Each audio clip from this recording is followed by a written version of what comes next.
మహాగణాధిపతయే నమః. ఓం గురుభ్యో నమః. ఓం శ్రీమాత్రే నమః. మనం ఈరోజు బుధగ్రహం 6వ తేదీకి కరెక్ట్గా 6వ తేదీ ఈవినింగ్ లోపల ఆల్మోస్ట్ 7వ తేదీ నుంచి బుధుడు తన ఓన్ హౌస్కి వెళ్తున్నాడు. ఒక శుభగ్రహంతో కలవబోతున్నాడు. అది పర్టికులర్గా 23వ తేదీ వరకు ఈ రెండు గ్రహాలు కలిసి ఉంటాయి. 23వ తేదీకి జలరాశుల్లోకి వస్తాడు బుధుడు. వీటి వల్ల ద్వాదశ లగ్నాల వారికి, లగ్నం తెలియని వారు రాసి చూసేసుకోండి, ప్రాబ్లం లేదు. ఎటువంటి ఫలితాలు ఉన్నాయి అంటే ఎటువంటి మంచి ఫలితాలు ఉన్నాయి, ఎటువంటి విషయాల్లో జలరాశుల్లోకి మారినప్పుడు జాగ్రత్త పడాలి అనేటువంటి విషయాల్ని చెప్తుంది. నేనైనప్పటికీ కూడా చెప్పిస్తుంది సాక్షాత్ లలిత అమ్మవారిగా భావిస్తూ ఒక్కొక్క లగ్నం గురించి, లగ్నం తెలియని వారి రాశి గురించి తెలుసుకుందాం. మిథున లగ్నము, మిథున రాశి. మీకు ఈ బుధ గురువుల యొక్క కలయిక రాశిలోనే జరుగుతుంది. దీనివల్ల ఏమిటి అంటే ఎప్పటి నుంచో వివాహం కోసం చేసే ప్రయత్నానికి ఫలిస్తుంది ఇది. ఎందుకంటే లగ్న సప్తమాధిపతుల కలయిక లగ్నంలో, అంటే జీవుడు జీవిత భాగస్వామి, లేదా ఎవరినైనా అనుకున్నారు ఒక ఫలానా వ్యక్తిని వివాహం చేసుకుందామని, ఇది కనెక్ట్ అయ్యేటువంటి ఈ 6వ తేదీ నుంచి 23వ తేదీ వరకు ఉన్నటువంటి గ్రహస్థితి. దీనిలో ముఖ్యంగా ఈ కాంబినేషన్ ఏదైతే ఉందో గుర్తుపెట్టుకోండి. ఈ కాంబినేషను, ఈ కుజకేతువులు మీకు 3వ స్థానంలో కూడా కలవబోతున్నారు 7వ తేదీ నుంచి. అంటే ఇక చాలా లాట్ ఆఫ్ కాంబినేషన్స్ వస్తున్నాయండి. అదేవిధంగా బుధుడు మనకి 6వ తేదీ నుంచి 23వ తేదీ వరకే ఉండి, అంటే దాదాపుగా ఒక 17 రోజులు మాత్రమే వాళ్ళిద్దరూ కలిసి ఉండి మళ్ళీ బుధుడు 2లోకి కూడా వెళ్తున్నాడు. దీనివల్ల ఏమిటి అంటే, ఒకటి వివాహ సంబంధించిన విషయాల్లో మంచి రిజల్ట్స్ చూస్తారు.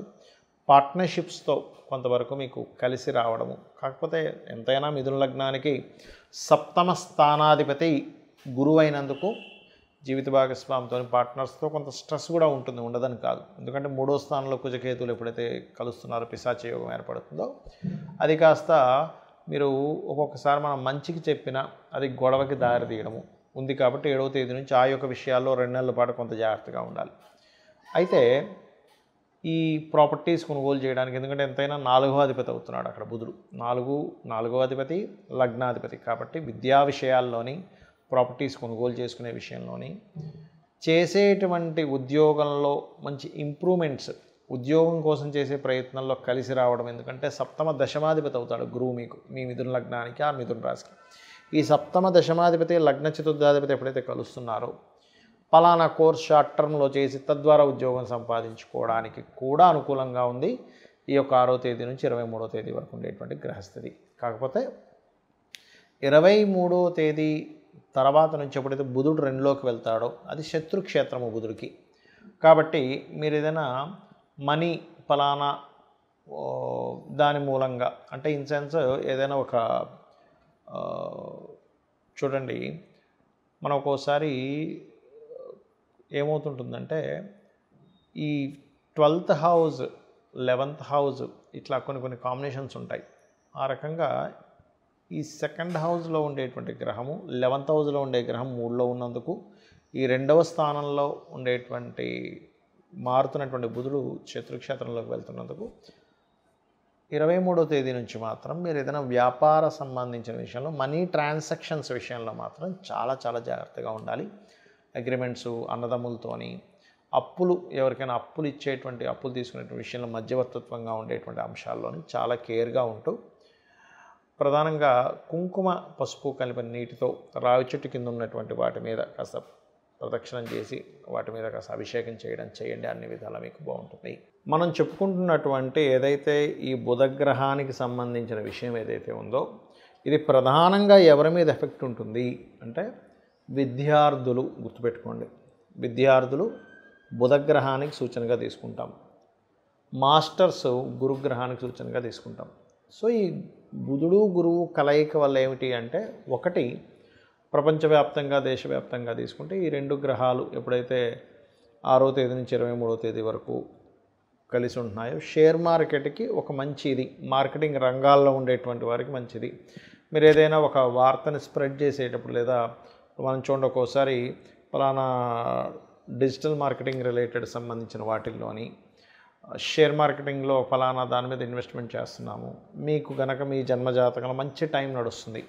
ఎప్పుడు కూడా మన పర్సనల్ చార్ట్లో ఎటువంటి ఫలితాలు వస్తున్నాయి, దానికి గోచారంలో ఏ గ్రహాల యొక్క కలయిక ఏర్పడుతుంది, ఈ రెండు కనెక్ట్ అవుతుంటాయి, గుర్తుపెట్టుకోండి ఎప్పుడు కూడా.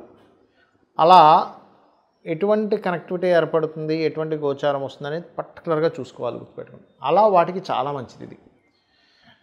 మరియు అగ్రిమెంట్స్, కాంట్రాక్ట్స్ కొత్తగా ఏదైనా ప్రారంభించడానికి, ముఖ్యంగా బిజినెస్ రిలేటెడ్, అందులో ముఖ్యంగా మార్కెటింగ్ రిలేటెడ్, ఇట్లాంటి వాటికి ఈ కాంబినేషన్ చాలా మంచిది. అయితే ఈ కాంబినేషన్ ఉంది కదండి, ఈ రోజుల్లో ఎప్పుడైనా చేసుకోవచ్చు అంటే కాదు.